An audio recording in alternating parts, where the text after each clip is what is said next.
बघा सिंहासन दिसते का आपल्या राजांचं, याला मेघडंबरी म्हटली जाते. ही मेघडंबरी पंचधातूची आहे, कारण असं होतं आपल्या राजांचं 32 मणाचं सुवर्ण सिंहासन. एक मण म्हणजे 40 किलो, 1280 किलो वजनाचं जे सिंहासन होतं महाराजांचं ते इंग्रजांनी पळवलं. हे 5 मेटलच्या 1985 मध्ये भारताचे 7वे राष्ट्रपती डॉक्टर ज्ञानी जयसिंग जेव्हा आले होते तेव्हा त्यांच्या हस्ते मेघडंबरीचं उद्घाटन केलं आहे. मेघडंबरीच्या आतमध्ये आपल्या राजांची मूर्ती आहे. मूर्ती युवराज छत्रपती संभाजीराजे कोल्हापूरचे त्यांचे वारसदार यांनी 2009 मध्ये 6 जूनला राजांच्या राज्याभिषेकाला महाराजांची मूर्ती आतमध्ये बसवलेली आहे.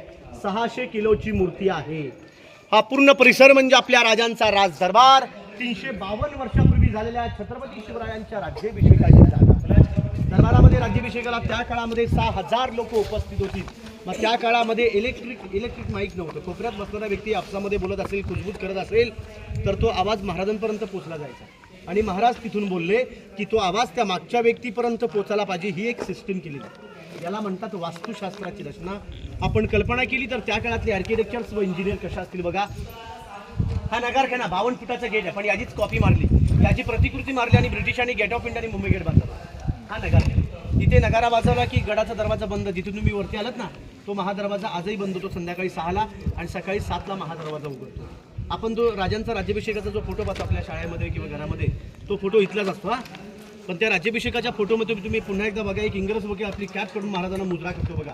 त्याचं नाव असतं हेनरी ऑक्झॅन्टन. तो हेनरी त्या काळात पायऱ्या चढून किल्ल्यावर आलेला असतो, पण येताना त्याला 3 ते 4 तास लागले होते किल्ल्यावरती यायला.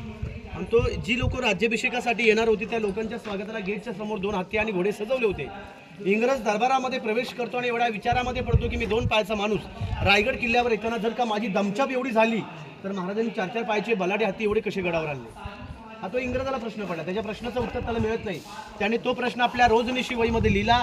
या रोजनिशी वहीचा long from BBD book of Bombay Douglas. त्याचे उत्तर अलीकडचे रायगडाचे अभ्यासक व संशोधक ते म्हणतायत राजे आपले एवढे ग्रेट होते की रायगडाची बांधकामं ज्यावेळी चालू होती तेव्हा महाराजांनी छोटी पिल्ला पालखीत बसून वरती आणून त्यांचं पालनपोषण महाराजांनी रायगडावर केलं. ही आपल्या राजांची मोठी दूरदृष्टी होती. मी घोषणा देतो पाठीमागून सर्वांनी जय म्हणा की प्रौढ प्रताप पुरंदर क्षत्रिय कुलावतंश सिंहासनाधीश्वर महाराजाधिराज राजा शिवछत्रपती श्री शिवाजी महाराज की जय. धर्मवीर छत्रपती श्री संभाजी महाराज की जय. राष्ट्रमाता राजमाता जिजाऊमा साहेबांचा जय.